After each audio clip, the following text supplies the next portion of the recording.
Di bawah tajuk hamba yang ditawan dan merasai kebersamaan dengan Allah Subhanahu wa taala. Ya, hamba yang ditawan dan merasai kebersamaan dengan Allah Subhanahu wa taala.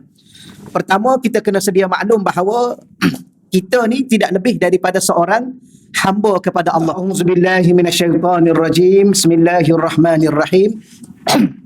Assalamualaikum warahmatullahi wabarakatuh. Alhamdulillahi rabbil alamin. Wal aqibatu lil muttaqin wala udwana illa 'alal zalimin. Asyhadu an la ilaha illallah wahdahu la syarika lah wa asyhadu anna sayyidana Muhammadan 'abduhu wa rasuluh. Allahumma salli wa sallim wa barik ala sayyidina Muhammad wa ala alihi wa ashabihi wa man tabi'ahum bi ihsanin ila yaumiddin. Allahumma syrah lana sudurana. Ya Allah, lapangkanlah hati-hati kami, Ya Allah. Wa hassin akhlaqana wa adabana. Ya Allah, kau perelokkanlah akhlak-akhlak kami dan adab-adab kami, Ya Allah. Wa yassir lana umurana fid dunya wal akhirah. Ya Allah, kau permudahkanlah segala urusan-urusan kami sama ada di dunia dan di akhirat, Ya Allah. Allah marzuqnal fahma wal ilma, Ya Allah. Engkau rezekikanlah kepada kami kefahaman dan ilmu pengetahuan, Ya Allah. Wal hikmata wal aqla, kau rezekilah juga kepada kami hikmah, kebijaksanaan dan akal yang sempurna, Ya Allah. Birahmatika ya arhamar rahimin, dengan rahmatmu, Ya Allah, ya arhamar rahimin. Walhamdulillahi rabbil alamin. Amma ba'd.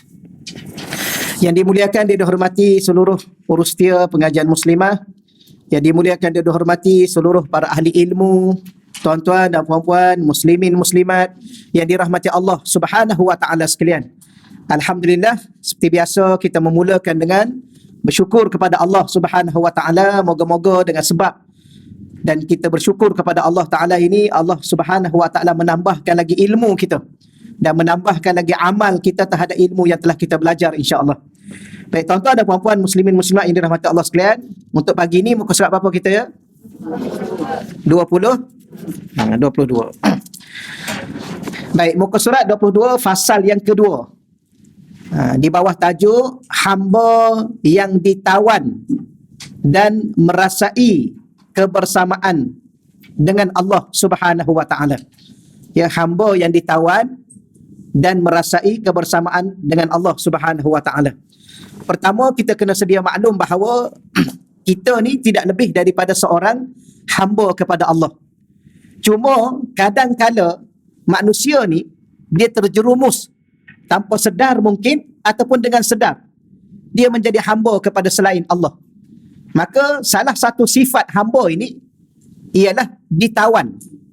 Ya, ditawan, dibelenggu atau apa sahajalah perkataan yang sesuainya yang menyebabkan dia terikat dengan sesuatu itu sehingga dia tidak lagi merasai kehidupannya dengan Allah Subhanahu wa taala. Baik, sebagaimana yang saya pernah sebut pada tuan-tuan dan puan-puan bahawa kitab yang kita baca ni dia adalah kitab tauhid.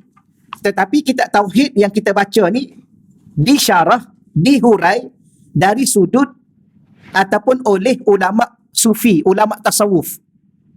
Maka dia membahaskan kepada kita tauhid dari sudut tasawuf. Ya, macam mana orang-orang tasawuf, ulama-ulama tasawuf, iaitu yang pengarang kitab kita ni, yang selalu kita sebut-sebut, Syekh Arsalan Ad-Dimashqi rahimahullahu taala, membawa kepada kita beberapa perkara dengan istilah-istilah yang ada dalam ilmu tasawuf. Boleh ya? Mungkin kita pernah dengar ataupun mungkin kita baru nak dengar, tapi saya yakin ya dengan tuan-tuan dan puan-puan, ya kita dah banyak dah ilmu kan. Angguk tu. Bukan dah banyak ilmu, dah banyak belajar. Jadi harap-harap dengan sebab banyak belajar, harap-harap Allah bagilah ilmu yang banyak. Sebab apa nak ilmu banyak? Sebab nak beramalnya banyak. Mana boleh beramal tu banyak tapi ilmunya sedikit. Jadi kena ilmu tu banyak. Dan ilmu ni ada bidang-bidang ilmu. Okey, itu saya sebut secara umum begitu. Supaya istilah yang akan kita bahas pada pagi ni kita nampak jelas, kita faham, insya-Allah diberi faham oleh Allah Subhanahu wa taala. Itu yang pertama. Yang keduanya ialah bahasan kita pada pagi ni juga berkaitan dengan merasai kebersamaan dengan Allah. Kita tahu Allah tu wujud, dah banyak kali kita ulang ya. Allah tu wujud, kita tahu Allah tu wujud. Kita yakin Allah itu ada. Tetapi cuma yang kurang sedikit pada saya, pada tuan-tuan dan puan-puan, ialah merasai bahawa kita sentiasa bersama dengan Allah. Kita tidak pernah berjauhan dengan Allah, dan Allah tidak pernah sekali jauh daripada kita. Sama ada Allah itu meletakkan kita dalam pengawasannya, ya. Allah itu meletakkan kita dalam taufik dan hidayahnya. Allah sentiasa mengawal dan mengasihi kita, maka kita sentiasa dekat dengan Allah Subhanahu Wa Taala. Maka adakah kita merasai kebersamaan tersebut? Atau kita dengan cara kita Allah lah. Sebab tu kadang-kadang kita tak peduli pun tentang Allah. Ya, ikut suka kita nak buat apa pun, ikut suka kita nak cakap apa pun. Betul ya? Ada orang dia mana peduli halal haram, dosa pahala, peduli apa dia? Dia nak makan, dia makan aja. Halal ke haram, janji kenyang. Ya, dia nak pergi satu tempat, boleh tak boleh, ya, dosa ke pahala, dia tak peduli. Kerana apa? Kerana salah satu puncanya ialah tidak merasai Allah bersama dengannya, melihatnya, menilainya, memantaunya, mengawasinya dan segala-galanya. Inilah tajuk yang akan kita bahaskan. Baik, maka Imam Arsalan mengatakan ya asiras syahawat wal ibadat. Itu yang pertama. Wahai asira, orang yang ditawan ataupun hamba yang ditawan oleh apa? Asyahawat. Wahai tawanan syahwat. Ya, dalam diri kita ni ada nafsu. Bila mana ada nafsu, ada syahwat. Apa makna syahwat? Ada keinginan-keinginan yang tertentu. Boleh insya-Allah ya. Yang kita kena lihat, bimbang-bimbang keinginan-keinginan itu sehingga menawan diri kita. Ya, tak ada keinginan lain selain daripada keinginan nafsu sahaja. Keinginan Allah, keinginan Nabi yang berkehendak supaya kita menjadi hamba kepada Allah, kita sampingkan. Yang kita semata-mata ikut syahwat, kehendak nafsu kita. Boleh ya? Syahwat ni kita nak terjemah dalam bahasa Melayu apa ya? Keinginan. Tu syahwat tu keinginan yang membuat-buat keinginan tersebut. Dan biasanya keinginan nafsu syahwat ini ke arah keburukan. Biasanya.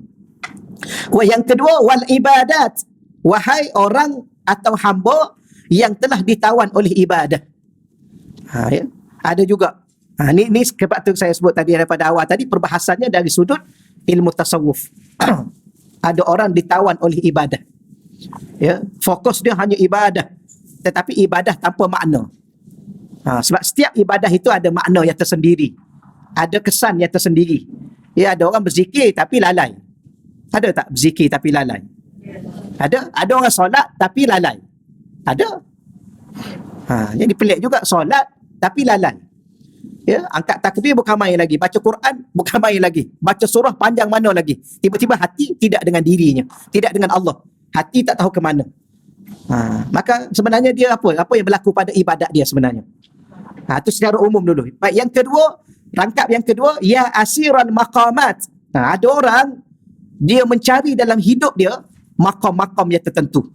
Maqam tu sesuatu yang berada di hati. Kenapa dia beribadah? Kerana dia nak naik maqam. Dan bila mana dia berada pada maqam tertentu, dia terhenti dan tertawan pada maqam itu. Duk sibuk dengan maqam itu. Wal mukasyafat, dan begitu juga wahai orang yang tertawan dengan mukasyafat. Nanti segalanya tu kita akan huraikan nanti. Okey, lihat nota kaki muka surat 11 tu. Boleh faham dia punya perkataan Arab tu ya? Ya, ada kitab lah ya. Ya asiras syahwat, wahai tawanan syahwat. Wal ibadat, wahai tawanan ibadah. Ya asiral maqamat, wahai hamba atau tawanan kepada maqamat. Wal mukasyafat, wahai orang yang menjadi tawanan kepada ataupun hamba kepada mukasyafat. Ni beberapa istilah-istilah yang kita nak belajar hari ni insya-Allah. Baik, nota kaki muka surat yang ke-11 tu. Manusia tertawan dalam pelbagai bentuk perhambaan. Sebab tu saya ulang banyak kali dalam pengajian kita sebelum ni, dan kita pun mungkin kita masih ingat dan kita sudah faham. Allah Ta'ala ni, dia cipta kita dan dia letakkan kita satu makna atau satu nilai pada diri kita. Sebab tu saya selalu sebut kan, tolong hidup dengan makna, jangan hidup dengan rupa.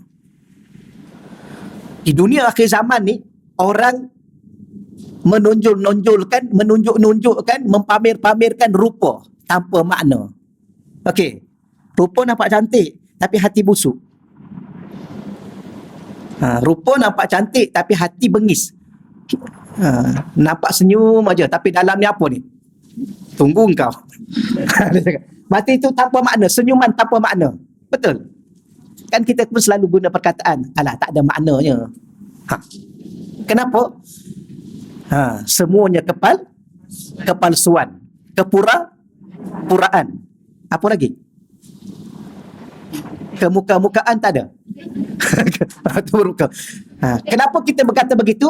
Kerana kita sendiri pun faham bahawa hidup ni kalau tanpa makna, tak ada nilai, tak ada harga, tak ada apa-apa. Maka sebab tu Allah Ta'ala bila mana dia cipta kita, dia letak satu makna pada diri kita. Dan makna itu menjadi nilai pada kehidupan kita. Apakah makna itu? Hamba. Dan Allah pun dia cipta kita tak lebih daripada seorang hamba. Tak ada di kalangan kita ni ada yang menjadi tuan kepada segala hamba. Tak ada. Yang tuan hanyalah Allah. Kita ni adalah hamba yang menjadi milik dan kepunyaan Allah. Tetapi ada orang ni dia salah. Dia tak boleh dah nak jadi lain. Dia tetap kena jadi hamba. Tapi dia silap. Dia jadi bukan hamba Allah. Dia jadi hamba selain Allah. Yang inilah. Manusia tertawan. Bila mana jadi hamba, dia akan tertawan. Ya, mana ada hamba bebas? Ya, kalau kita belajar pasal hamba daripada dulu pun, ada tak hamba yang bebas? Tuan dia kata, kenapa tak buat ni? Ikut suka saya. Ini bukan hamba ni. Ini tuan. Pernah dengar satu cerita, seorang ulama, dia nak beramal untuk mendapat fadilat membebaskan hamba. Tapi kalau saya cerita macam ni, dia jadi rasa, tak tahu perasaan saya ni bila saya mengajar, kalau saya pergi ke lain, akan ada rasa dah tak payah, merugikan masa. Ya, masa kau pun rugi, masa orang rugi. Tapi kadang-kadang rasa nak cerita, tapi rugi masa. Nak cerita ke tak? Tapi dah nak habis dah masa ni. Kita sekarang kena kira masa kita dah. Ya, hanya ada beberapa detik waktu aja lagi dalam hidup saya dengan tuan-tuan. Ya, kalau beberapa detik waktu ni kita bazirkan, maka tak ada apa-apalah kita akhirat. Orang lain subhanallah, kita balik akhirat nanti banyak kita menyesal. Ya, sehingga ada orang masuk syurga pun menyesal. Bukan menyesal kerana masuk syurga, menyesal kerana syurganya syurga yang kecil. Ya, yang tak banyak dengan kemewahan. Tengok syurga orang lain subhanallah. Sebab itulah kadang-kadang masa-masa yang detik-detik waktu yang ada ni, kalau boleh kita duduk diam-diam kat rumah kita bacalah 1000 kali subhanallah, 1000 kali alhamdulillah, 1000, bukan 1000 lah, 1000 tu sedikit, 100,000. Ya, duduk dalam bilik, kurung diri kita, tapi yang ada suami kena bagi tahu. Yang ada anak kena uruskan dulu. Ya, kemudian duduk seorang-seorang, 100,000 bukan lama sangat pun, 1 jam boleh lah. Kan? Tak boleh? Tak boleh 2 jam. Kan? Kalau tak boleh juga 3 jam. Okey, 3 jam tak boleh juga, sambung besok. Tapi maknanya kita ni ada perancangan. Tak adalah 1 jam kan, 100,000 1 jam ni duduk alam lain. Ya.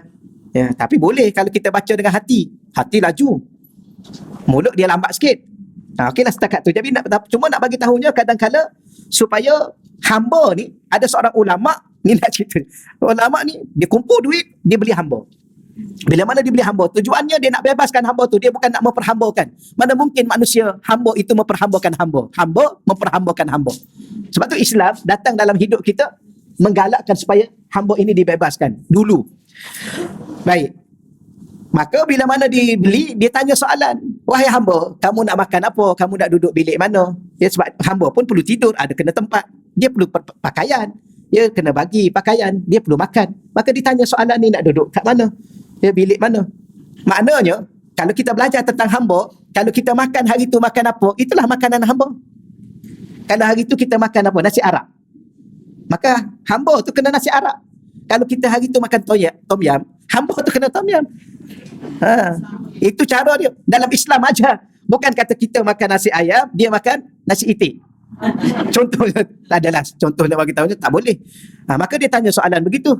Sepatutnya bagi je lah. Tapi hamba ni dia faham siapa diri dia. Dia kata, Tuan dah beli saya sebagai hamba Tuan. Tuan letak saya mana-mana pun, letak ajalah.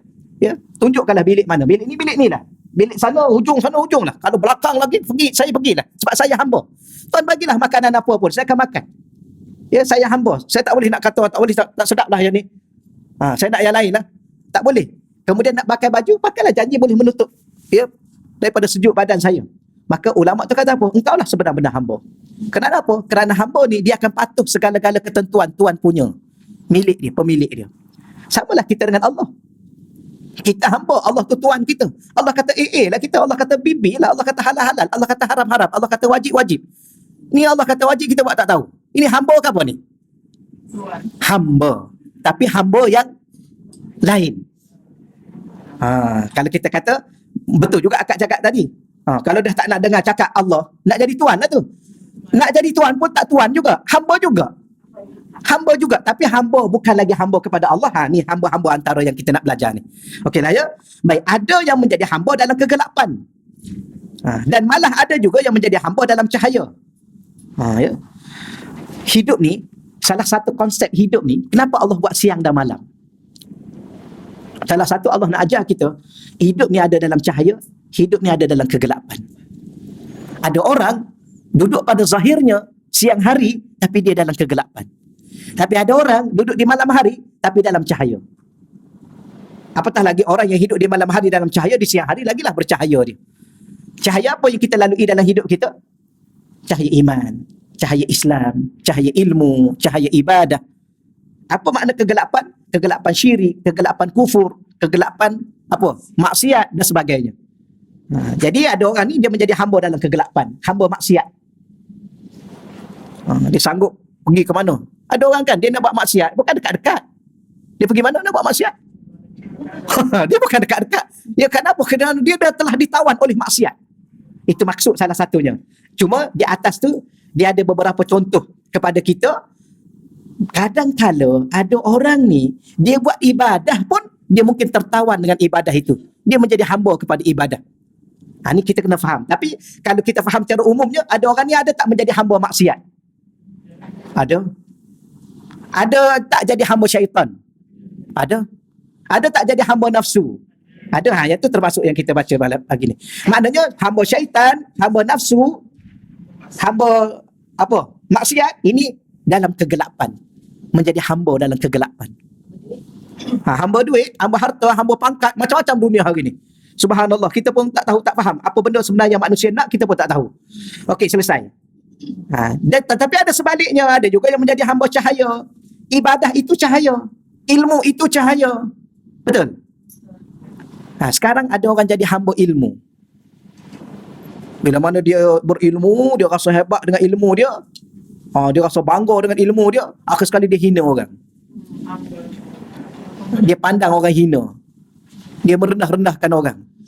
Ni hamba apa ni? Kalau dia hamba Allah, dia takkan hina orang. Kalau dia hamba Allah, dia tak akan merasa mulia lebih pada orang. Macam mana kita nak rasa mulia? Kita juga hamba, dia juga hamba. Tiba-tiba hamba dengan hamba A dengan hamba B, hamba A kata lebih mulia daripada hamba B. Mana tahu? Status pun sama-sama hamba. Kemudian dia rasa ilmu dia banyak, sebab tu dia rasa mulia. Dia mana tahu ilmu dia banyak. Kok yang duduk dia tu yang belakang ujung-ujung tu lagi banyak ilmu. Betul. Betul Tuan Haji ya? Betul. Ni ingat yang bercakap ni, yang banyak bercakap atas ni duduk kat tempat tinggi, kemudian ni sebab tu kena rendahkan sikit ni. Minggu depan letak depan tu je meja. Tapi kita tetamu, kita kena ikut tuan rumah kan. Kalau saya tak mahu duduk atas ni. Duduk bawah aja. Baru tahu kita ni siapa. Ni duduk atas, kemudian rasa hebat, rasa bangga, rasa mulia. Ini orang jadi dah hamba, bukan lagi hamba Allah, hamba ilmu. Ilmu tu kan cahaya. Ya, ada orang dengan cahaya itulah dia berbangga-bangga dengan cahaya. Ya, dia ingat dia sangat bercahaya, orang lain lagi bercahaya lah. Betul? Dia rasa dia bercahaya dengan sebab ilmu dia banyak. Tak kena gaya yang duduk belakang. Minta maaf saya sebut banyak kali belakang. Yang duduk tengah-tengah tu lah. Yang duduk tengah-tengah tu. Yang depan lagi lah. Yang depan ni. Yang duduk tengah-tengah tu lagi berilmu. Ya, kerana ilmunya apa sebenarnya? Ilmu tu adalah nur, cahaya yang tersimpan dalam hati seseorang yang kita sendiri pun tak tahu. Allah yang tahu. Sebab tu wali-wali Allah jauh lebih berilmu daripada profesor, daripada doktor, daripada ustaz, daripada tuan guru. Kadang-kadang wali-wali Allah tak ada gelaran apa pun mereka ni. Wali ni banyak. Wali ni ada yang Allah zahirkan. Yang dia ulama, dia wali. Ada dia wali, dia ulama. Memang semua wali tu adalah alim. Mana ada wali tu jahil? Kerana hakikat alim sebenarnya ialah mengenal Allah. Orang yang ada berpuluh-puluh sijil menggambarkan dia berilmu tapi dia tak kenal Allah, dia jahil. Okeylah, dia nanti panjang pula nak beritahu. Allah. Jadi itulah yang dikatakan jangan salah faham. Oh kalau macam tu ustaz, dalam cahaya pun jadi hamba kepada itu. Ya. Salah satu contoh tadilah. Ilmu itu cahaya. Ibadah itu cahaya. Tapi orang ada berapa ramai berbangga dengan ibadah, sombong dengan ibadah. Ya, ni nak cakap dengan saya ni bangun malam tak? Wah, ada. Tak pernah orang tanya. Baca Quran banyak mana ni? Nak debat dengan saya. Dia duk bangga-banggakan diri dia. Jangan ya, maka dia menjadi hamba kepada ibadah. Baik, kita baca sikit lagi ni, bukan dimah yang ni. Oleh itu para ulama sufi, ulama-ulama yang mahir, yang pakar dalam bidang ilmu tasawuf. Ilmu tasawuf ni ada orang setuju, orang tak setuju. Yang tak setuju nak buat macam mana? Hidup ni kalau kita nak suruh semua orang setuju, tak akan dapat. Ya, Nabi pun ada orang lawan. Bukan setakat lawan, nak bunuh. Nabi Muhammad tu yang begitu sekali akhlaknya Al-Amin tu, Abu Jahal, Abu Lahab pun respect dia punya akhlak dia. Semua orang Arab Quraisy pergi simpan barang rumah Nabi. Bawa orang kemas tu kan, simpan rumah Nabi. Kenapa? Memberi kepercayaan kerana dia ni orang yang paling dipercayai di Mekah pada ketika itu. Tapi dia lawan juga, dia nak bunuh juga. Maka kita ni, jadi ada orang ni dia tak setuju kalau kita sebut ulama-ulama tasawuf. Betul ulama mengatakan, baik, ilmu tasawuf ni sebenarnya itu pada nama. Pada hakikatnya ialah ilmu penyucian hati. Supaya hati itu bersih. Hati itu suci. Hati itu ikhlas. Itulah ilmu tasawuf. Dan ada ulama yang pakar dalam bidang hati ni. Ya. Macam mana kita nak buat hati kita? Sekarang kalau saya tanya tuan-tuan dan puan-puan, samalah tuan-tuan dan puan-puan tanya saya, sekarang ni kita dah sabar ke belum? Laju je jawab.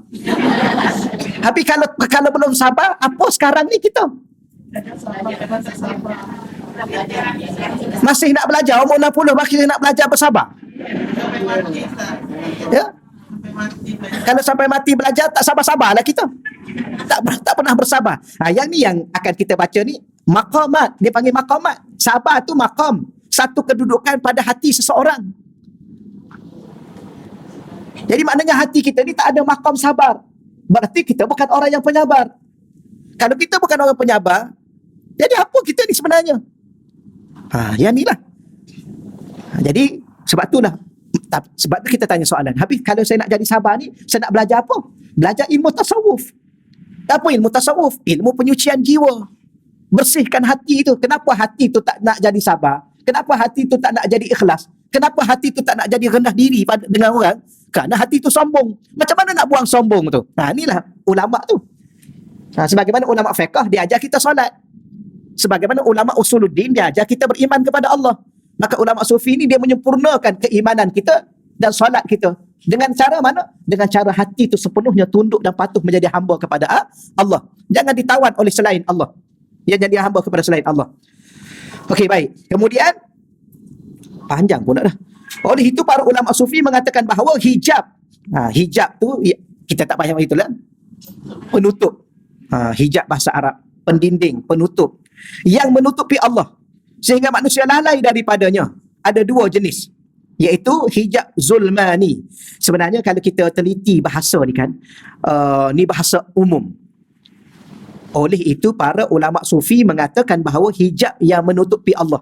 Sebenarnya Allah tu tidak boleh ditutupi oleh apa-apa pun.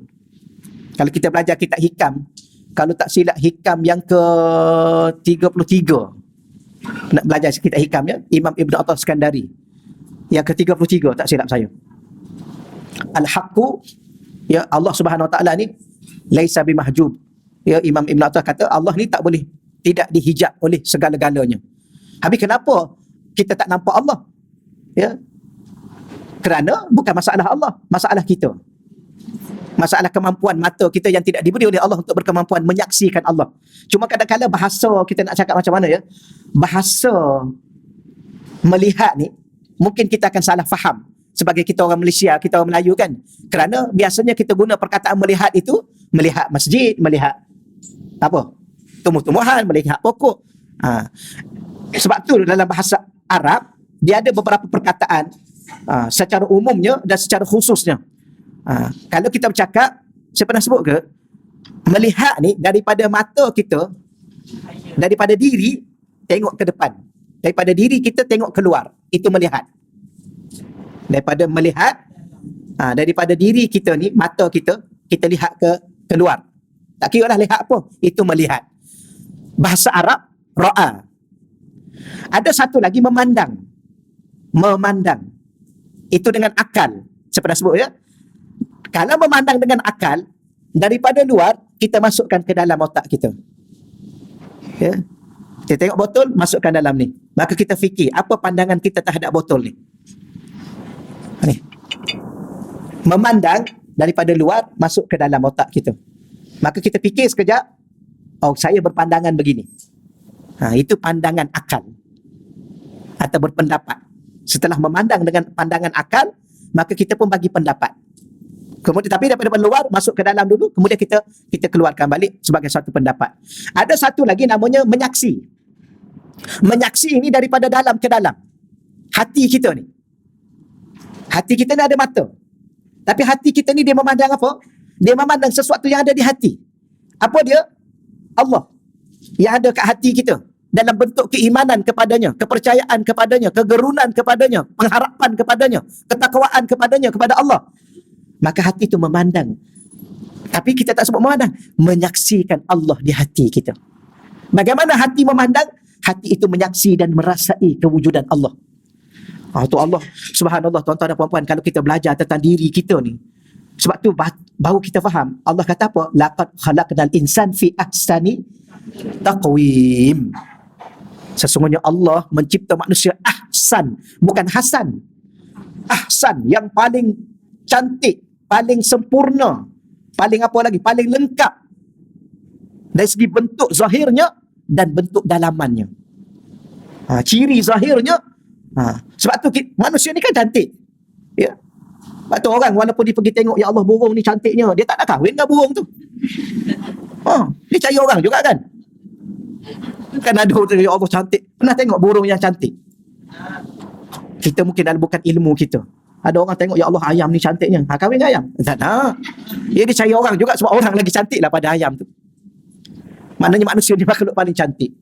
Dan salah satu keindahan dan kecantikan, kesempurnaan yang Allah cipta pada manusia dalam bab melihat, memandang dan menyaksi. Yang ni lah. Boleh insya-Allah ya. Ada orang duk petikai. Mana boleh menyaksikan Allah? Ya. Dia bahasa, kadang-kadang bahasa. Tapi hakikat yang selebihnya itu hanya hati yang merasai. Ya, ada benda-benda orang tak boleh nak faham apa yang kita faham. Itu boleh tak dalam bentuk percayai atau meyakini? Percaya lain, yakin lain. Percaya itu iman, yakin tu yakin. Menyaksi itu dia panggil bahasa Arab, dia panggil syuhud. Dia ada istilah dia sendiri. Daripada syuhud tu dia akan jadi kasyaf. Itu yang mukasyafat tu. Sebab tu saya sebut perkara-perkara begini, tu mukasyafat. Akan tersingkapnya tabir-tabir gaib. Melalui pandangan mata hati. Tapi kita tak cakap pandangan lah, penyaksian mata hati. Ya, benda begini ni Allah buka, Allah singkapkan. Macam dalam mimpi lah kan. Macam dalam mimpi tu. Mimpi ni kadang-kadang dia mengajar kita bahawa di luar sana ada satu alam mimpi. Boleh bertemu Nabi? Boleh. Dalam mimpi. Boleh bertemu mak ayah yang telah meninggal? Boleh. Dalam mimpi. Tapi ada orang, dia menterjemahkan mimpi itu menjadi realiti. Ya. Tapi bukan orang sembarangan macam kita. Jangan mengaku pula. Ya. Orang itu namanya aulia-aulia Allah yang menjadi pewaris kepada baginda Nabi melalui namanya karamah. Ya. Nanti orang pertikai karamah. Ni tak logik lah Ustaz. Karamah apa macam ni? Ialah karamah tu kan benda yang tidak sampai di akal. Itu baru karamah. Kalau dah sampai di fikir pada akal, itu bukan karamah. Itu apa tu? Entah. Guru saya dulu saya mengaji. Kalau macam ni kita nak bagi nama apa? Dia kata, bagilah nama apa-apa pun, tapi bukan karamah. Dia nak suruh karamah tu biar kena dengan akal dia. Mana boleh karamah kena dengan akal dia? Kalau karamah yang boleh diterima akal dia, contoh berjalan atas air, boleh terima akal tak? Tak boleh. Itulah karamah. Ya, kalau boleh diterima akal, itu bukan karamah, kerana karamah itu menyalahi adat kebiasaan, menyalahi akal. Terbang di udara. Tak percayalah. Iyalah. Ni apa ni? Itulah karamah. Dia nak suruh karamah tu kena dengan kepala dia. Itu bukan. Sebab ada orang pertikai. Ada orang dia pertikai. Dia nak suruh dengan betul. Tak logik. Yalah, yang tak logik itulah karamah. Kalau yang logik itu bukan karamah. Itu benda-benda yang biasa. Okeylah. Boleh selesai ya. Ni baru pernah pertama ni. Tak berganjak ni. Kenapa ni? Lambat ni. Kan saya dah saya dah rasa hati saya ni saya akan lambat kat sini. Tu saya tak boleh. Tak apa ya. Allah baguslah tuan-tuan dan puan-puan. Lepas tu saya suka mengajar sini. Ya, tuan-tuan dan puan-puan ni cepat faham. Bagus. Allah, moga-moga kita jadi orang yang baik. Ya. Jangan pula kalau orang kata kita bagus, tak adalah. Tak bagus rupanya. Jadi kalau baguslah tuan. Amin, semoga saya jadi bagus. Ada satu doa. Kalau orang kata kat kita apa-apa, kita kata tu betul juga. Haza min fadli rabbi, ini adalah kelebihan yang Allah bagi pada saya. Ada satu perkataan lagi. Ya Allah, Engkau jadikan aku lebih baik daripada apa yang mereka sangka. Allah ada satu perkataan Arab, saya lupa. Tadi sekejap ingat. Ya Allah. Ya, mereka sebenarnya tak mengenal aku, ya Allah. Sebenarnya aku bukanlah baik sangat. Tapi oleh kerana mereka bersangka baik dengan aku, ya Allah, Engkau jadikanlah sangkaan mereka tu untuk diri aku lebih baik daripada apa mereka sangka. Minta dengan Allah. Ya, minta dengan Allah. Supaya kita tidak berbangga dengan apa yang orang puji kita. Ya, kita ni sebenarnya kalau kita tak tahu diri kita siapa, kita tak akan pernah berbangga dengan pujian. Dan kita tidak akan pernah merasa hina dengan celaan. Ya? Orang nak cela kita, celalah. Sebab kita kan bukan mulia sangat pun. Ke sebab kita mulia lah, tak boleh orang hina kita. Alah, dia nak hina dah, macam mana kita dapat pahala? Okey, selesai insyaAllah. Ya? Allah. Jadi saya nak cakap yang tadi. Ayat ini secara umum. Tapi secara hakikatnya, Allah tidak boleh dihijab, tidak boleh ditutup oleh segala-galanya. Kerana apa? Kerana kalau Allah itu ditutup dan dihijab, berarti Allah itu lemah. Dan ada sesuatu yang boleh menguasai Allah. Macam kita ni kan. Kita boleh nampak tak di luar daripada dinding ni, belakang dinding? Tak boleh. Kerana apa? Kerana dinding tu menjadi hijab kepada pandangan kita. Berarti kita dengan dinding lagi kuat. Dia membataskan penglihatan kita. Penglihatan kita lemah nak banding dengan dinding. Kalau penglihatan kita kuat, kita penglihatan boleh menembusi dinding. Dan itu yang nampak, dinding ni ada dua. Satu dinding yang nampak, hijab yang nampak, satu dinding yang tak nampak. Tapi dia dinding. Contoh, malaikat ada tak kiri dan kanan kita? Ada? Tapi pernah nampak? Kerana dia di dinding, di hijab, berada di sebalik alam yang lain. Dan kalau nampak, itulah namanya mukasyafat. Tu yang kita akan baca nanti. Okey ya. Cuma manusia ni lalai daripada dua jenis hijab. Hijab ni ada dua. Satu hijab zulman ni, hijab iaitu tabir kegelapan. Maka ni logik lah. Bila mana manusia berada dalam kegelapan, sudah tentu dia tak nampak. Yang keduanya ialah tabir kecahayaan. Cahaya. Macam saya buat contoh mudah tadi. Kemudian kita akan baca contoh-contoh yang lain. Ya, ilmu tu cahaya, tapi berapa ramai manusia menjadi hamba kepada ilmu. Apa makna hamba ilmu? Dia berilmu, sepatutnya dia jadi hamba Allah lah. Tapi dia duduk berbangga dengan ilmu, dia rasa hebat diri, dia rasa hina orang lain semua tak tahu, dia seorang tahu. Ini bahaya. Okey, bahkan tabir kecahayaan inilah yang paling ditakuti oleh Nabi sallallahu alaihi wasallam. Yang paling digeruni oleh nabi-nabi, para aulia Allah, ialah bila mana mereka diberi cahaya-cahaya oleh Allah, sehingga tersingkap sesuatu yang tidak dilihat oleh orang lain, hanya dia saja yang dapat melihatnya. Ya, kerana disingkap. Itu yang disebut kasyaf. Kita bimbang, dia terhenti di situ. Ya, ketika menyebut tentang syirik yang tersembunyi. Iaitulah pada sifat riak. Sifat riak adalah penyakit yang tumbuh dalam jiwa hamba yang berkait rapat dengan hijab nurani ini. Ya, buat ibadah pada Allah. Ya, nampak solat, nampak zikir, nampak baca Quran, tapi riak. Dia jadi hamba apa tu? Tapi ada orang sememangnya dia nak solat. Kerana apa? Sememangnya solat tu dia nak sengaja nak tunjuk kat orang. Ada sememangnya orang ni memang dia nak sedekah. Sedekah tu kan cahaya. Segala ibadah yang kita buat pada Allah itu adalah cahaya. Cuma cahaya ni kalau kita belajar, dia banyak tingkatan. Jangan pula bila mana kita kata solat tu cahaya, macam cahaya lampu jalan. Tak. Jangan salah faham. Itu lampu jalan. Cahaya sabar.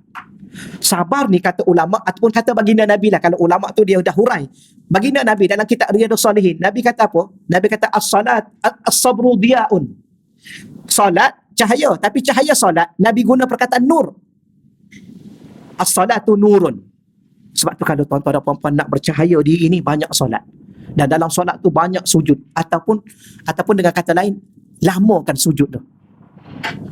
Ya, nak buat apa sujud lama-lama? Sujud je lah, kan kita sujud pada Allah. Jangan tanya nak buat apa. Ada orang tanya saya macam tu, nak buat apa ustaz sujud lama-lama? Sujud je lah.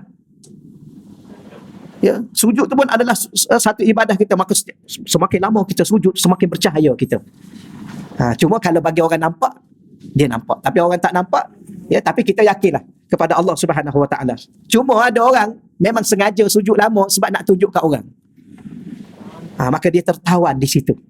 Dia telah menjadi hamba kepada benda itu, dan hamba kepada manusia. Itu salah satunya. Apa maksud? Dia ni terhijab dengan cahaya. Ibadah itu cahaya, tapi terhenti di situ. Sebab tu sekejap ya, kita dah belajar ni. Sekejap saya tengok sekejap. Oh, belum.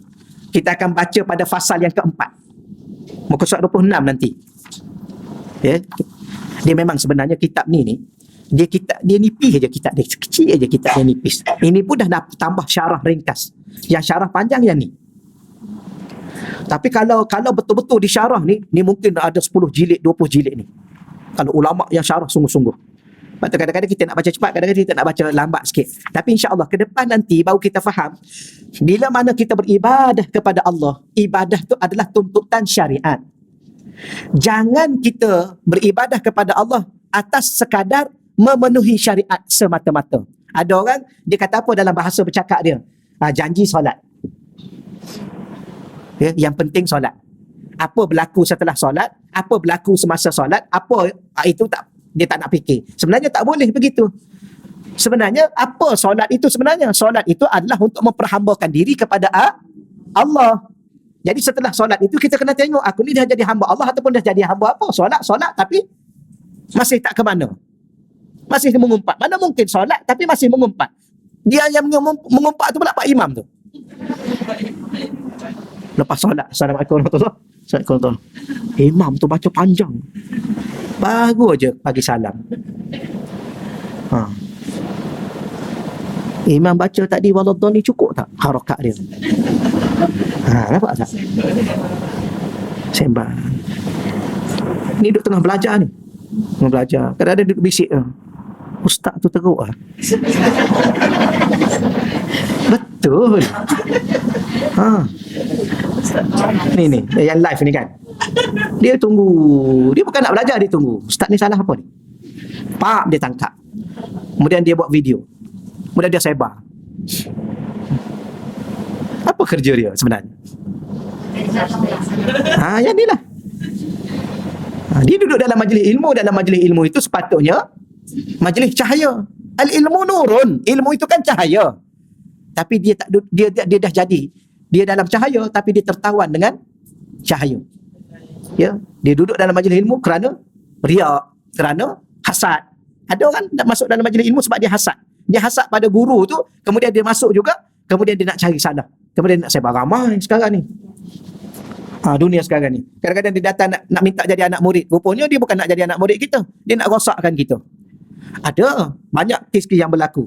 Sebab tu kita belajar ni sebenarnya kita nak bebaskan diri kita. Jangan jadi tawanan benda-benda yang tak sepatutnya kita ditawan. Kita hanya menjadi hamba kepada Allah. Boleh insya-Allah ya? Baik, ibadah, ketaatan. Perenggan ketiga. Ibadah, ketaatan dan kebaikan juga menjadi tabir penutup antara hamba dengan Tuhannya. Sehingga daripada itulah terbitnya sifat ujub. Ya, ibadah kebaikan, ketaatan kebaikan dan cahaya. Tapi tiba-tiba terbit di situ sifat ujub. Apa makna ujub? Bangga diri. Rasa hebat diri. Boleh khatam tiap-tiap minggu Al-Quran. Ni hebatlah. Ni bahaya. Ya, sebab itulah kena sentiasa berinteraksi dengan Allah. Ya Allah, terima kasih ya Allah. Kalau tidak kerana-Mu memberi kepada aku kesihatan, lancarnya lisan aku dalam membaca Quran-Mu, izin-Mu dalam membaca kalam-Mu, aku tak akan mampu baca walaupun satu ayat. Tiba-tiba Engkau anugerahkan kepada aku, ya Allah, seminggu aku boleh khatam Quran. Terima kasih ya Allah. Maknanya segala-gala dari Allah, bukan dari diri kita. Kalau bukan dari diri kita, kenapa kita nak bangga? Maka itu salah satu cara. Kemudian apa lagi? Takabur, sombong, riak, menunjuk-nunjuk. Maka Syekh banyak menyebut, Syekh di sini merujuk kepada Imam Rasalan banyak menyebut tentang tabir-tabir kecahayaan. Ya, dinding-dinding yang menutup kita daripada melihat hakikat sebenarnya adalah Allah. Kecahayaan seperti ibadah, malah maqamat. Dia masuk kat maqamat sekejap, kat bawah tu. Apa makna maqamat? Peringkat-peringkat hati. Ada ulama kata 9, ada ulama kata 10. Permulaan kepada maqam hati ni taubat. Kemuncak kepada maqam hati, ada ulama kata redha, ada ulama kata mahabbah, cinta. Nanti mungkin ada kitab lain bincang pasal mukasyafat ni. Kitab yang ditulis oleh seorang Imam Az-Zabidi, tak silap saya. Imam Zabidi ni, Murtada Imam Az-Zabidi, dia ni adalah seorang ulama yang mensyarahkan, menghuraikan kitab Ihya Ulumuddin. Dalam tu ada satu perbahasan berkaitan dengan mukasyafat dan maqamat. Sampai ada maqamat, ada mukasyafat. Ya, ada. Jadi apa makna maqam? Maqam ialah peringkat-peringkat hati saya, hati tuan-tuan dan puan-puan. Hati ni dia ada maqam, ada sesuatu yang berada pada tahap tertentu. Tapi saya bagi tahu paling ringkas ialah dia berada pada paling awal maqam taubat. Maqam taubat ni maknanya hati saya, hati tuan-tuan kalau sampai kepada tahap ni, dia sentiasa bertaubat. Dalam segala perkara. Dia bersedekah, dia bertaubat. Dia baca Quran, dia bertaubat. Dia solat, dia bertaubat. Ya Allah, maafkanlah aku. Ya Allah, kalau solat aku tadi, dia datang dalam hati kita. Dia tak buat. Maqam ni suatu ketetapan, dia tak buat. Dia bukan kita kata kita nak saya sedekah, kemudian saya nak buat apa? Ya, sedekah tak. Dia datang dengan sendiri. Ya Allah, maafkanlah. Ya Allah, itu saja yang aku mampu. Ya Allah. Kemudian kita solat. Ya Allah, maafkanlah aku. Ya Allah, kalau dalam solat aku, pada rukukku, pada sujudku, pada bacaan Al-Quranku, pada takbirku, pada niatku banyak kekurangan. Ya Allah. Kemudian selepas dia baca Quran, ya Allah, maafkanlah aku. Ya Allah. Ni yang dah baca Quran, bukan yang tak baca. Yang tak baca lagi lah kena bertaubat. Sebab tu Rasulullah sallallahu alaihi wasallam kata ulama dalam satu majlis. Macam kita ni satu majlis ni kan. Kita mula pukul 10 tadi sampai pukul 11 majlis kita. Rasulullah kadang-kadang lebih daripada 70 kali beristighfar dan bertaubat dalam satu majlis. Contoh kita bercakap ni, macam saya ni dah banyak bercakap ni. Ya, setiap percakapan itu, ya Allah, maafkanlah aku. Ya Allah, kalau aku bercakap ni tak tepat, ya Allah. Kita bercakap lagi, datang lagi dalam hati. Ini bukan mulut ya, hati kita datang. Hati ni dia tak perlu menunggu mulut tu habis bercakap, tak. Ya, macam kita duduk tengah bercakap pada orang kan, hati kita bergerak. Macam kita duduk senyum kat orang kan, kita senyum, hati kita kan rasa apa pada orang ni, rasa kasih. Datang apa perasaan dalam hati kita, hati dia panggil maqam, tetap. Dan taubat ni walaupun dah bergerak ke maqam yang kedua, contoh sabar atau tawakal ke apa, maqam yang kedua, ya, tengok susunan.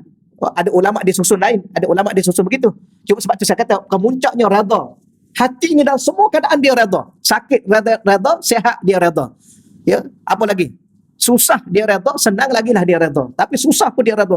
Tapi dia bukan buat-buat. Dia sudah berada pada kedudukan tu. Itu dia panggil maqamat. Maka ada orang dia duduk seronok dengan benda tu. Dia dah lupa pada Allah. Dia sebenarnya termasuk karamah. Kita ni nak jadi wali sebab nak karamah. Orang yang dah jadi wali, dia tak nak pun karamah tu. Kerana apa? Kerana dia bimbang karamah tu membawa dia dah hilang hala tuju dia. Ataupun telah apa? Telah lari sikit hala tuju dia. Kita ni sebab apa nak jadi wali? Sebab kita duk bincang karamah je. Sebab nak berjalan atas air kan?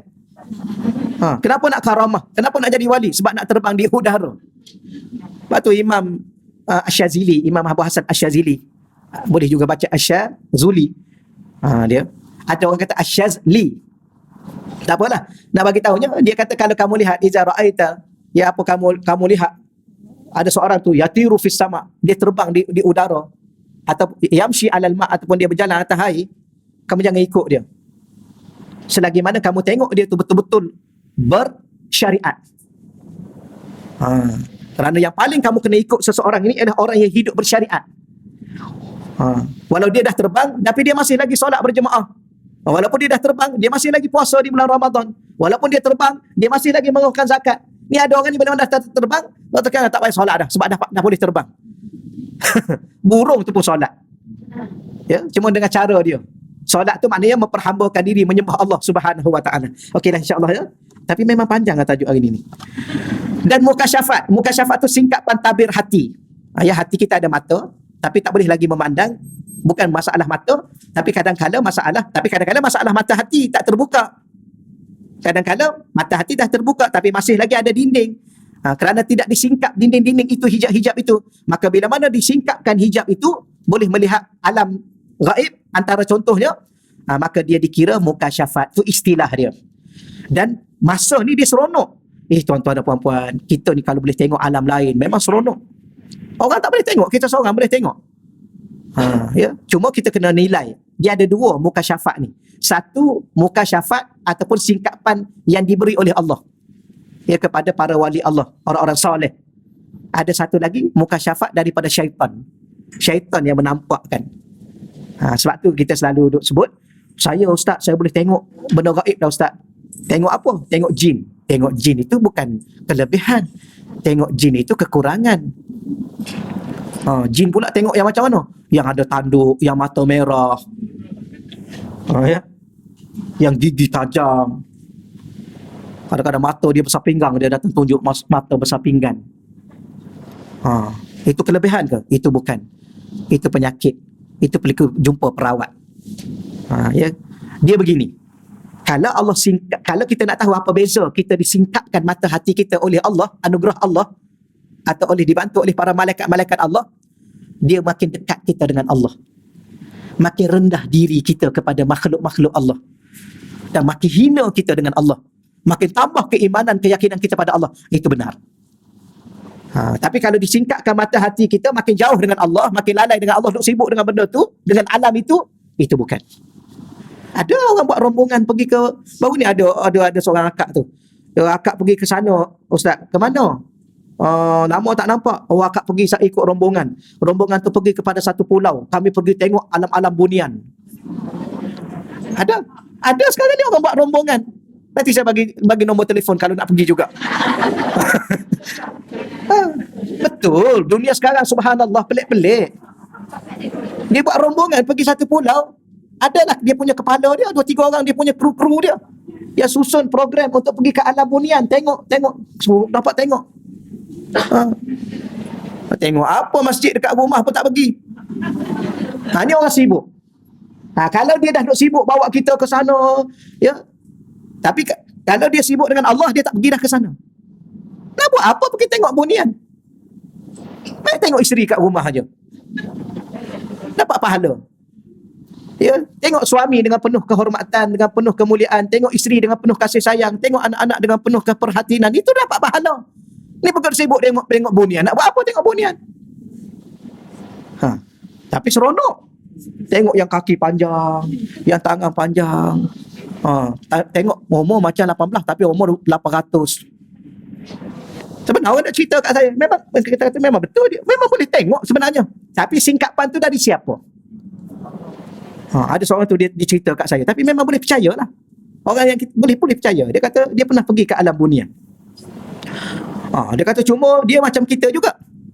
Dia kata, dia cakap lah, wallahu alam, saya tak nak mengatakan bohong pun kita tak nak cakap kat orang. Nak kata betul pun, dia tidak ada dalil yang boleh kita wajib percaya. Itu terpulang pada dia lah. Kita dengar je lah, ya. Nanti kita kata bohong. Mana boleh bohongkan orang, untuk dia lah nak buat macam mana. Ya. Tapi kita rasa dia ni betul, dia cakap. Wallahu alam. Selebihnya. Dia kata dia pergi, dia kata macam kita juga rupa dia orang bunian ni. Dia cakap lah ni tengok ni live ni, bukan saya cakap ni. Tak ada lah kan. Kadang-kadang ni rusak dia. Ni bahaya ni. Dunia sekarang kan. Betul tu. Ni bukan saya cakap. Guru saya cakap. Dia cakap macam tu. Tapi yang ni bukan guru saya cakap. Bukan saya cakap. Ni ada pakcik tu dia cerita. Tapi pakcik tu kita kata, dia kata masa muda-muda saya, ustaz. Saya minat benda-benda begini. Saya sanggup pergi bertapa 40 hari dalam gua ni. Cara cari duit. Kan dulu orang minat. Kan macam orang duk cari pemata lah. Serai apa? Serai wangi. Pergi jumpa dia, cari permata kat serai wangi. Pokok serai wangi kan. Kemudian dia baca, kemudian angkat penuh permata kat situ. Yang dia tak kaya-kaya pun. Wallahu alam, kita pun tak tahulah. Ya. Jadi dia kata, saya ustaz masa muda saya macam-macam saya buat. Pergi duduk situ. Yang kelakarnya, sepanjang pergi duduk bertapa tu, dia kata dia letak kain kuning, kain putih, kain hitam. Kalau duit tu datang letak kat kain putih, itu daripada malaikat-malaikat kata. Yang ni kuning wali-wali.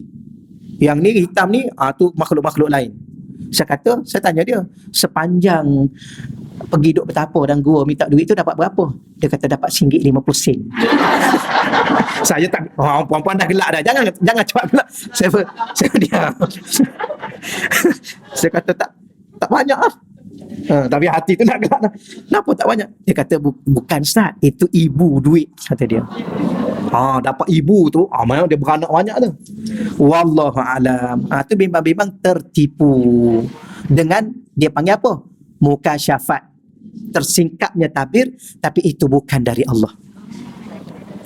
Dia dah mula seronok duduk dalam gua.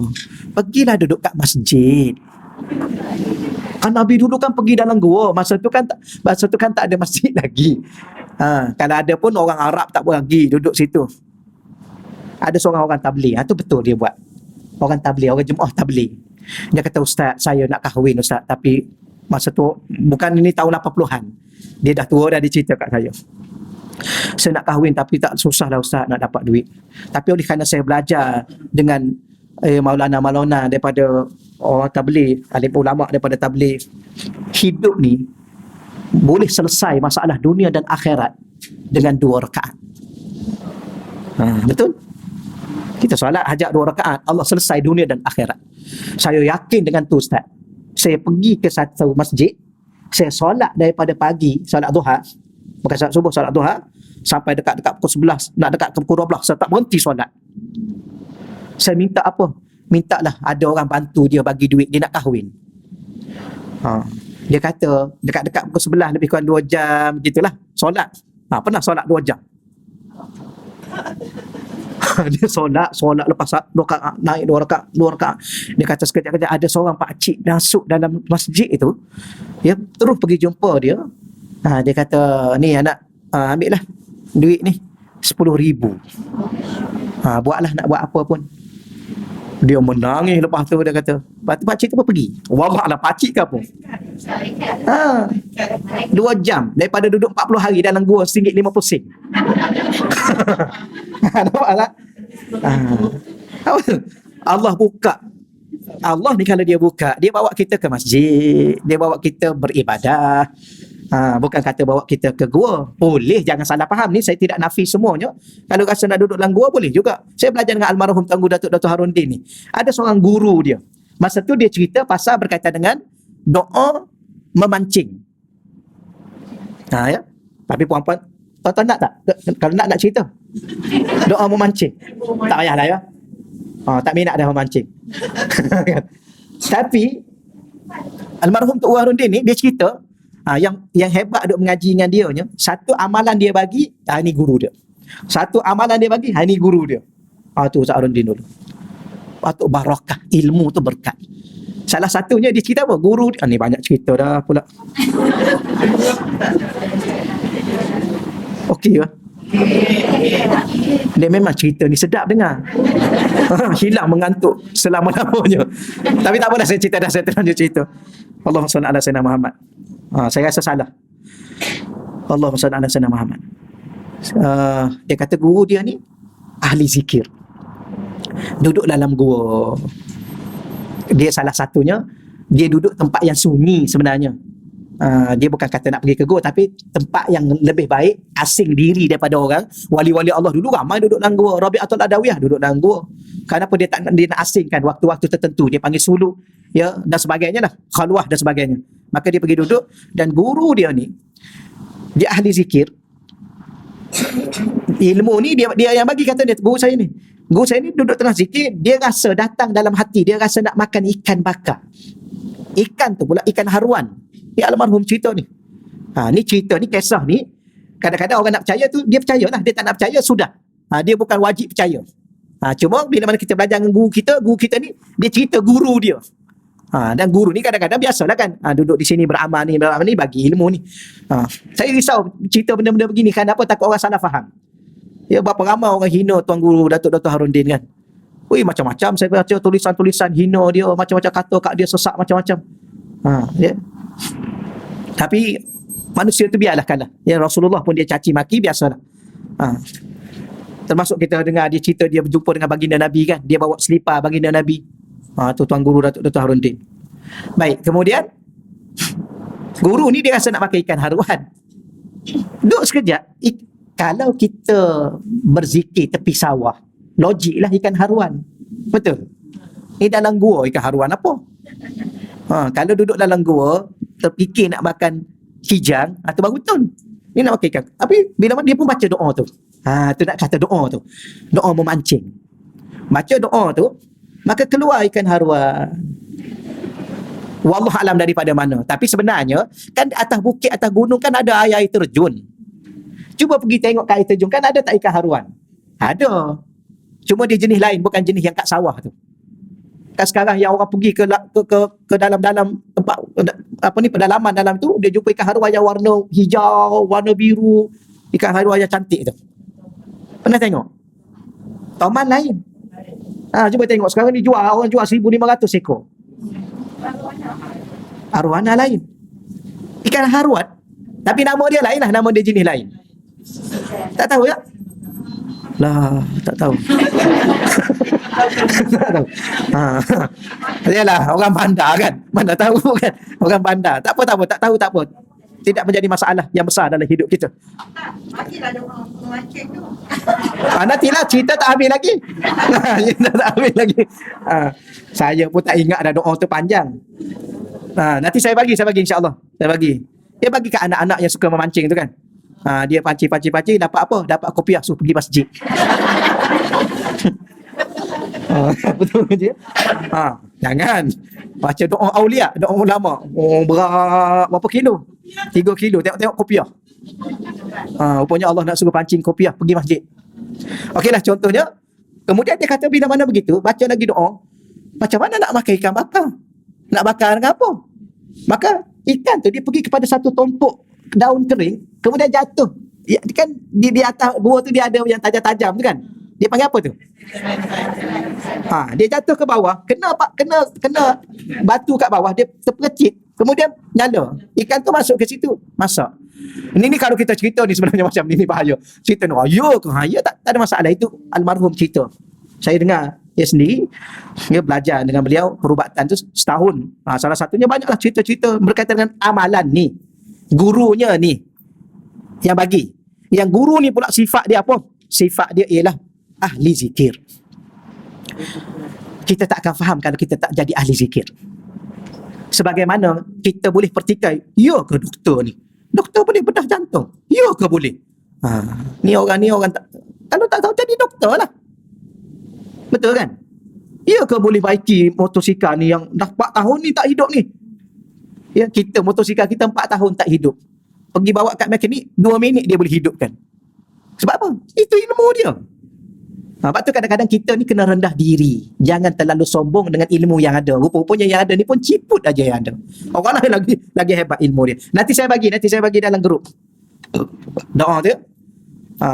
Tapi bunyi doa tu antaranya gabungan dia doa dalam surah, doa selepas solat duha tu. Allah ma'inkana rizki.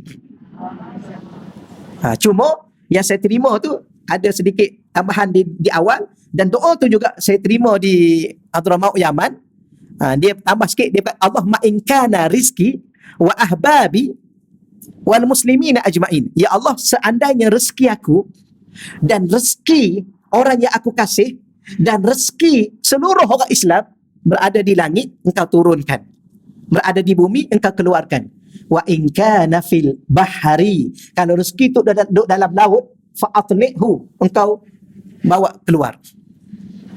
Tapi kalau sungai, wa in kana fin nahri, kalau dia duduk dalam sungai, keluarkan. Tuan-tuan, saya cuba banyak kali, memang mujarab. Nanti kita cerita lain kali lah. Dia kena tutup live dulu. Sebab ilmu ni kadang-kadang untuk orang dalam ni aja. Dia tak boleh orang luar. Kenapa pula kedekut? Bukan kedekut. Ya, kadang-kadang sebab tu guru-guru ni kan, ilmu-ilmu ni ada anak murid yang dekat dengan guru. Tu lain tu. Ada murid yang selalu khidmat kepada guru. Tu lain dia bagi tu. Bukan nak simpan. Itu tidak. Sebab ada orang ni dia layak untuk ilmu ni. Ada orang dia tak layak. Bukan tak layak sebab dia rendah nilai dia. Tak sesuai. Macam kita lah. Macam kita ni kan. Pernah tak hafal Quran? Pernah? Hafal Quran? Pernah? Takkan langsung tak pernah. Ya, surah Al-Mulk hafal kan? Tapi saya dengan tuan-tuan dan puan-puan ni surah Al-Mulk je lah. Tapi ada orang hafal Quran, hafal berapa? 30. Itu Allah pilih dia. Kita ni 20 juzuk. Ada orang 15 juzuk. Ada kita ni 2 juzuk. Ada kita ni 2 surah. Itu pun bertukar-tukar. Betul ya? Sama lah saya pun. Betul. Saya tak dapat 30 juzuk. Tapi niat masih ada. Tak tahu sempat tak sempat dengan umur yang ada. Tapi niat, ya Allah, kalau boleh lah itu. Akhir sekali saya niat macam mana? Saya nak hafal juzuk 1, 2 muka. Juzuk 2, 2 muka. Juzuk 3, 2 muka. Juzuk 4, 2 muka surat. Sampai paling kurang saya pernah hafal 30. Walaupun tak semua. 30 juzuk. Betul? 2 muka surat, 2 muka surat, 2 muka surat, 2 muka surat. Pernah hafal kepala-kepala juzuk-juzuk tu. Sampai niat macam tu. Paling kurang adalah malaikat tulis. Dia pernah hafal daripada 1 sampai 30. Cuma tak habis. Harap-harap Allah tulisnya habis. Kena ada niat puan-puan. Buatlah apa saja pun janji balik akhirat nanti. Buatlah. Paling kurang ya Allah. Juzuk pertama 5 ayat. Juzuk kedua 5 ayat. Juzuk ketiga 5 ayat. Paling kurang kita pernah hafal setiap juzuk tu. Tapi tak habis. Nak buat macam mana? Itulah kemampuan yang ada pada kita. Tapi ya Allah, kami nak hafal ya Allah. Puan-puan pandai-pandailah berinteraksi dengan Allah, berhubung dengan Allah. Yang pasti Allah tengok kita ni ada buat sesuatu. Betul. Sekat tu lah tak habis juga kita hari ni. Habiskan perenggan terakhir itu boleh? Bukan perenggan terakhir, perenggan yang tu. Habiskan dulu. Jadi mukasyafat, apa makna mukasyafat? Singkapan tabir hati. Jika semua itu adalah tujuan tertinggi daripada seorang hamba dan penyaksian teragungnya daripada seluruh kehidupannya, sedangkan dia seharusnya menjadikan hanya Allah sebagai tujuan tertinggi dan penyaksian teragungnya. Ada orang dia beramal kerana apa? Kerana nak kasyaf. Maka dia terhenti menjadi tawanannya di situ. Tu ya. Ada orang sebab apa beramal dengan wirid tu, wirid ni. Macam solat duha. Kenapa solat duha? Nak murah rezeki. Maka dia jadi hamba kepada solat duha. Kerana yang memberi rezeki bukan solat duha, Allah. Tapi kenapa dia solat duha? Sebab nak dekat dengan Allah. Kenapa nak dekat dengan Allah? Faham-fahamlah, kalau dah dekat dengan Allah, Allah murahkan rezeki. Boleh ya? Dia sebenarnya sikit aja. Solat duha juga. Tapi apa tujuan di sebalik solat duha itu? Allah. Bukan murah rezeki. Tapi tak payah cakap lah pasal murah rezeki, kerana memang solat duha tu pun dah rezeki. Boleh ya? Boleh solat duha tu pun rezeki. Bukan mudah. Boleh bangun malam tu pun rezeki. Boleh baca Quran tu pun rezeki. Tapi Allah, dia dah janji pada kita kan? Apa fadilat solat duha melalui lisan kekasihnya? Murah rezeki. Jadi apakah kita dah tahu dah solat tu murah rezeki? Kenapa kita solat tu dengan tujuan nak murah rezeki? Tak cakap nak murah rezeki pun memang solat tu murah rezeki. Habis kenapa sebenarnya? Untuk Allah. Itu je beza dia. Kalau tidak, kita akan jadi hamba kepada solat duha. Tanya zikir. Zikir ni dapat apa Ustaz? Tak payah cakap zikir dapat apa. Kalau zikir ni dah dekat dengan Allah, Allah bagi segala-gala dunia dan akhirat. Zikir aja. Betul, kadang-kadang kalau kita ada anak murid khusus kan yang datang ke madrasah saya tu, saya jarang sebut baca ni dapat apa. Tak payah tanya dapat apa. Nak baca, tak nak sudah. Itu anak murid khusus lah. Ya, jangan lagi tanya nak itu, nak ini, nak itu, nak ini. Bacalah dulu ni. Ni orang baru bagi. Baca pun tak, dia dah tanya dapat apa. Ya, puan-puan jangan begitu tuan-tuan. Ustaz bagi amalan, tuan-tuan guru kita bagi amalan, Habib bagi amalan. Ni dapat apa ni Habib? Amal belum lagi dia dah tanya dapat apa. Kecuali Habib, saya dah amal 40 hari. Apa kelebihan dia? Tu okeylah. Boleh. Sebab setiap perkara ada kelebihan. Tapi kalau boleh, lenyapkan dalam hati kita apa kelebihannya? Kelebihannya ialah kita dekat dengan Allah. Tak nak. Tapi kalau dah dekat dengan Allah, tak payah cerita lah apa kelebihan dia. Gitulah sebenarnya dia nak ajak kita pada fasal yang ini. Okeylah, kita berhenti situ dulu. Ada soalan tak? Silakan pun. Dari dalam keluar orang, kalau dari dalam ke dalam, dari luar ke dalam, yang zuru, nazara. Nazara. Dari dalam ke dalam ni dia panggil syahada. Syahada yusyahidu, musyahadah. Apa ni? Syahidah. Daripada perkataan yang sama juga. Baik, kita ada di sini beberapa perkara. Mohon Ustaz doakan sahabat itu Zarina Fazil diberi kesembuhan secara segera dari penyakit COVID. Okay. Ya. Kita pun sini pun ada mohon doa kesihatan Ustaz Muhammad Yadman Sarwan yang berada di Hospital Puncak Alam, semoga kembali sihat. Ini kita doa ya, khusus untuk nama-nama yang disebut, dan jangan lupa juga doa untuk ibu dan ayah kita kalau mereka masih hidup dan yang telah meninggal dunia, dan doa kepada anak-anak isteri kita dan sahabat-sahabat kita dan semua orang Islam insya-Allah. Baik, auzubillahi minasyaitonirrajim. Bismillahirrahmanirrahim. Allahumma salli ala sayyidina Muhammadin miftahi babi rahmatillah adada ma fil alimillah salatan wa salaman daimain bidawami mulkillah wa ala alihi wa sahbihi. Allahumma salli salatan kamilah wa sallim salaman tamman ala sayyidina Muhammadin alladhi tanhallu bihi al-uqad wa tanfariju bihi al-kurab wa tuqda bihi al-hawaij wa tunalu bihi al-raghaib wa husnul khawatib ويستسقى الغمام وجه الكريم وعلى آله وصحبه في كل لمحة ونفس بعدد كل معلوم لك. اللهم أنزل علينا يا الله وعليهم يا الله على زارنا فاضل يا الله وعلى أستاذ محمد يدمان يا الله دواء من دوائك وشفاء من شفائك ورحمة من رحمتك وبركة من بركاتك على هذه الأوجاع والأمراض والأسقم والقرن fatabara birahmatika ya arhamar rahimin ya arhamar rahimin ya arhamar rahimin ya hafiz ya kafi ya muhit subhanaka ya rab ma a'zama sya'nak wa azza sultanak tahassadna wa tahassanhum ya Allah bi asma'illah wa bi ayatillah wa malaikatillah wa anbiya'illah wa rusulillah wa salihina min ibadillah tahassanna anfusana wa anfusahum bila ilaha illallah Muhammadur Rasulullah sallallahu alaihi wasallam. Ya kafi ya wafi ya hamid ya majid irfa anna wa anhum kulla ta'abin syadid waqfina minal hadi wal hadid wal marari syadid wa jashil adid waj'al lana wa lahum nuran min nurik wa izzan min izzik wa nasran min nasrik wa baha'a min bahaik wa ata'i ma ata'ik wa hirasatan min hirasatik wa ta'yidan min ta'yidik ya zal jalali wal ikram wal mawahibil izam. Ya Allah, Tuhan kami berdoa ya Allah kepada kami dan kepada mereka yang sedang sakit ya Allah, turunkanlah kesembuhan kepada kami dan kepada mereka ya Allah daripada kesembuhan-Mu ya Allah, penawar daripada penawar-Mu ya Allah, keberkatan daripada keberkatan-Mu ya Allah, kesihatan daripada kesihatan yang diberikan oleh-Mu ya Allah, sehingga menyembuhkan penyakit Zarina Fazil ya Allah dan Ustaz Yadman ya Allah, dan penyakit yang ada di kalangan kami ya Allah, pada zahir diri kami atau pada batin jiwa kami ya Allah. Fatabara birahmatika ya arhamar rahimin. Allah mashfi mardana ya Allah birahmatika ya arhamar rahimin. Wa sallallahu ala sayyidina wa maulana Muhammad walhamdulillahil alamin. Bisiril Al-Fatihah. Bismillahirrahmanirrahim. Alhamdulillahil alamin arrahmanirrahim maliki yaumiddin. Iyyaka na'budu wa iyyaka nasta'in. Ihdinas siratal mustaqim. Siratal ladzina an'amta 'alaihim ghairil maghdubi alaihim waladdallin. Amin. Jadi setakat itu dahulu, saya minta maaf kalau segalanya ada di sana ada kekurangan dan sebagainya. Wabillahi taufiq wal hidayah. Wassalamualaikum warahmatullahi wabarakatuh.